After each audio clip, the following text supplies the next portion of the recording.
अगर आप सोचते हो कि कास्टिंग डायरेक्टर सिर्फ एक्टिंग देखते हैं, आप सरप्राइज हो जाओगे। कास्टिंग डायरेक्टर्स एक्टिंग के साथ आपके परफॉर्मेंस के साथ ऐसे बहुत सारी चीज़ें हैं जो वो सभी मैटर करती हैं। एक बात याद रखो, कास्टिंग डायरेक्टर सिर्फ ये नहीं ढूंढता कि उनको एक अच्छा एक्टर मिले, वो ये भी देखता है कि जो एक्टर मिले उसका परफॉर्मेंस, उसकी एक्टिंग स्किल्स, उसको एक्टिंग के बारे में सबका सब कुछ नॉलेज होना, मतलब एज अ प्रोफेशनल एक्टर, वो ये सब भी ढूंढता है। तो आज का हमारा टॉपिक है casting directors look for this. जब भी आप अपना ऑडिशन देते हो तो आपको ऐसे कौन सी बातें ध्यान में रखनी है, या फिर कास्टिंग डायरेक्टर से क्या चीज़ देखते हैं एक्टर में कि आपका सिलेक्शन हो जाए। तो आज हम इसी पॉइंट कवर करने वाले हैं। हर एक छोटी चीज़ पॉइंट जो मैं बताने वाला हूँ, ध्यान से सुना गाइस कि मैं क्या बोल रहा हूँ। तो वीडियो को फटाफट स्टार्ट करते हैं गाइस। तो इस वीडियो में जो मैं पहला पॉइंट कवर करने वाला हूँ वो है नेचुरल परफॉर्मेंस। अभी बहुत लोग सोचते रहेंगे कि नेचुरल परफॉर्मेंस तो जो एक्टिंग करने ने बोला है, जो भी आपको स्क्रिप्ट दिया हुआ है, आपको सिर्फ बोलना है, हो गया natural acting. But guys, mostly लोग कॉमनली मिस्टेक यही करते हैं कि वो लोग सिर्फ डायलॉग पढ़ेंगे एंड वो चीज़ वो लोग सोचते हैं कि मैं जितना इसको ओवर करूँगा, ओवर एक्टिंग, आपकी वही ओवर एक्टिंग बाद में फेक लगेगी। फॉर एन एग्जाम्पल, अगर आपको कोई डायलॉग दिया हुआ है बोलने के लिए, ठीक है, और आप उस डायलॉग को चिल्ला चिल्ला के बोल रहे हो, क्या कर रहे हो आप, वो डायलॉग को चिल्ला चिल्ला के बोल रहे हो, तब आप मुझे बताना, क्या वो एक्टिंग जो आप चिल्ला के बोल रहे हो, क्या वो एक्टिंग रियल लगेगी? नहीं लगेगी, सीधी सी बात है। अगर कोई स्क्रिप्ट दिया हुआ है, आपको उस स्क्रिप्ट में जो आप लाइन बोलने वाले हो, आपको प्रॉपर तरीके से समझना पड़ेगा कि आपको जहाँ चिल्लाना है, कहाँ पे आपको अपनी एनर्जी हाई रखनी है, कहाँ पे लो रखनी है। फॉर एग्जाम्पल, अगर आपको कोई भी स्क्रिप्ट दिया हुआ है, ठीक, कोई अगर मोनोलॉग दिया हुआ है, तो आपने उस मोनोलॉग में से बोला गया कि आपको यहाँ पे थोड़ा चिल्लाना है, अपनी एनर्जी को हाई रखना है, फिर एनर्जी अपने को धीरे धीरे करके लो लेके आना है, फिर थोड़ा सा वीर रस में आना है, ऐसा मतलब डायलॉग में दिया हुआ है, ठीक है। और आप क्या कर रहे हो कि आपने स्क्रिप्ट पढ़ा और पढ़ने के बाद उस सारे लाइन्स को एकदम चिल्ला के बोल दिया। तो आप मुझे बताना कि क्या वो एक्टिंग रियल लगेगा? ऑब्वियस सीधी सी बात नहीं लगने वाला है गाइस। तो इसीलिए आपको कोई भी स्क्रिप्ट मिल रहा है, सबसे पहली बात उस चीज़ के लाइन में ये देखो कि कहाँ पे आपको ज़्यादा चिल्ला के बोलना है, कहाँ पे लो बोलना है। क्योंकि अगर आप उस सिचुएशन को समझ जाओगे, आपको कहाँ पे पॉज लेना है, कहाँ पे आपके एनर्जी को हाई रखना है, कहाँ पे लो रखना है, अगर आप इसी समझ जाओगे तब जाके आपकी एक्टिंग नेचुरल लगेगी। क्या लगेगी आपकी एक्टिंग? तब जाके नेचुरल। मतलब कभी भी एक्टिंग करते टाइम सामने वालों को ये फील नहीं होना चाहिए कि आप ओवर एक्टिंग कर रहे हो। कभी कभी क्या होता है कि अगर चिल्लाने वाला अगर ऐसा डायलॉग दिया हुआ है, ठीक है, तो लोग चिल्लाना तो है बट उसी चिल्लाने में ज़्यादा ही चिल्लाने लगते हैं ऐसा। और उसी ज़्यादा चिल्लाने के चक्कर में लोग सोचते हैं कि भाई मैं बहुत अच्छी एक्टिंग कर रहा हूँ, मेरी एक्टिंग बहुत ही एकदम नेक्स्ट लेवल जा रही है। बट गाइस, वही जो आप चिल्ला रहे हो ना, वो चिल्लाना ही आपके एक्टिंग जो आप शॉर्ट लिस्टेड होने वाले हो, उसी चिल्लाने के वजह से शॉर्ट लिस्ट नहीं हो पाओगे। तो आपको चिल्लाना है, बट चिल्लाने के साथ साथ ये देखना है कि कहाँ पे आपके अपने एनर्जी को ज़्यादा रखना है, कहाँ पे थोड़ा कम करना है। ये आपको देख के फिर आपको डायरेक्ट डिलीवरी करना है। बढ़ते नेक्स्ट पॉइंट की तरफ गाइस। जो अब हमारे पॉइंट का नाम है, सबसे इंपॉर्टेंट पॉइंट है गाइस, उसका नाम है लिसनिंग स्किल्स। सबसे इंपॉर्टेंट पॉइंट इसमें, इस पॉइंट में क्या होता है कि फॉर एन एग्जांपल समझो कि दो एक्टर्स है। क्या है? दो एक्टर्स। अभी बहुत से लोग जो फ्रेशर एक्टर होते हैं वो क्या सोचते हैं कि मेरा जो लाइन है, मेरा जो डायलॉग डिलीवरी करना है मुझे, मैं सिर्फ अपनी लाइन फटाफट बोल के हट जाऊंगा।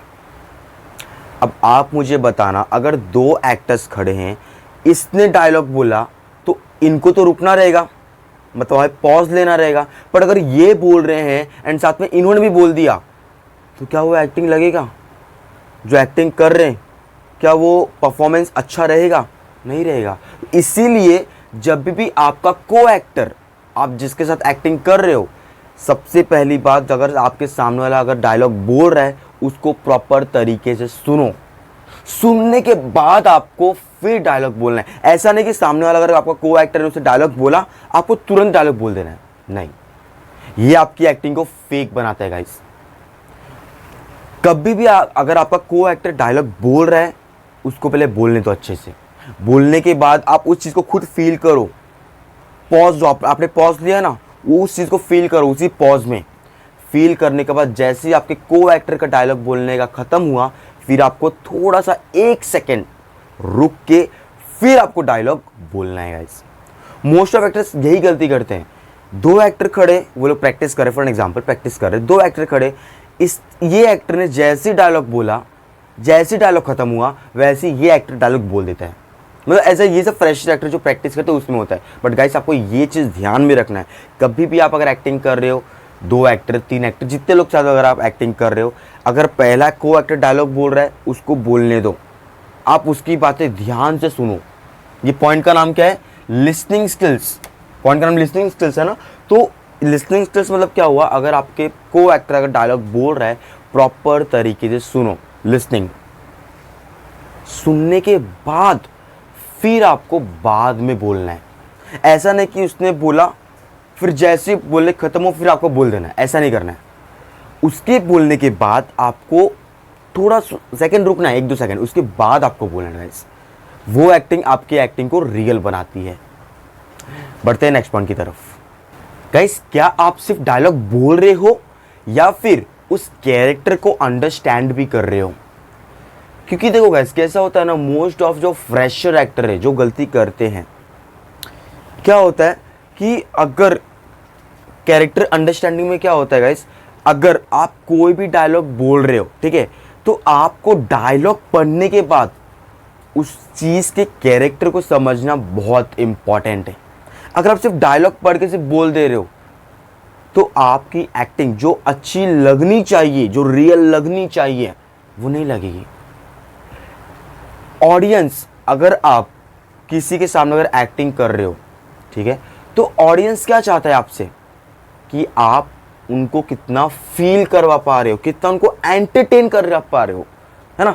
ये सब चीज बहुत ही इंपॉर्टेंट है। तो कभी भी कोशिश करना, जब भी आपके पास स्क्रिप्ट आए, मोनोलॉग आए, ठीक है, तो आपको सिर्फ डायलॉग पढ़ के बोलना नहीं है गाइस। आपको डायलॉग पढ़ने के बाद उस कैरेक्टर को समझना है कि उस कैरेक्टर में क्या दिया गया है, उस कैरेक्टर का बिहेवियर कैसा है, उस कैरेक्टर का बॉडी लैंग्वेज कैसा है, उसमें कौन कौन से इमोशंस आएंगे, हर लाइन में कहाँ कहाँ पे आपको पॉज लेना है ना। आपको ये सब कुछ समझ के फिर गाइस आपको एक्टिंग करनी है। मोस्ट ऑफ क्या सोचते हैं कि लाइन जैसा है वैसे का वैसा मुझे पढ़ के सिर्फ डायलॉग मतलब ऑडिशन बना देना है। सबसे बड़ी मिस्टेक करते हैं गाइस। आपको जो लाइन दिया गया वो तो पढ़ के बनाना ही है, पर आपको सिचुएशन भी समझना है, उस कैरेक्टर का समझना है कि उस कैरेक्टर में क्या दिया गया है ना। उस कैरेक्टर को पूरा प्रॉपर तरीके से अंडरस्टैंडिंग करना है कि आपको कैसा बोलना है, उसका बॉडी लैंग्वेज क्या रहेगा, उसके इमोशन, उसके एक्सप्रेशन, कहाँ कहाँ पे पॉज आएंगे, है ना। सब कुछ आपको समझ के फिर आपको डायलॉग बोलना है। आपको सिर्फ डायलॉग पढ़ के नहीं बोलना है। अगर सिर्फ डायलॉग पढ़ के बोलोगे आपकी एक्टिंग सच में आपकी एक्टिंग फेक लगने वाली है गाइस।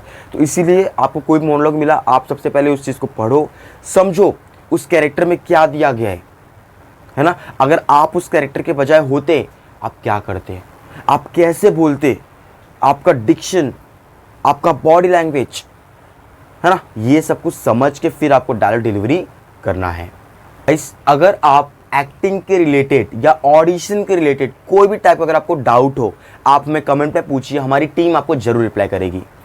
एंड गाइस अगर आप सीरियसली एक्टिंग सीखना चाहते हो बट कुछ समझ में नहीं आ रहा है, कहाँ जाऊँ, क्या करूँ, कुछ भी समझ में नहीं आ रहा है, तो गाइस हमारे चैनल को सब्सक्राइब करो कि यहाँ पे आपको डेली बेस पे एक्टिंग की गाइड फ्री ऑफ कॉस्ट मिलेगी, वो basic to advance level. Thank you.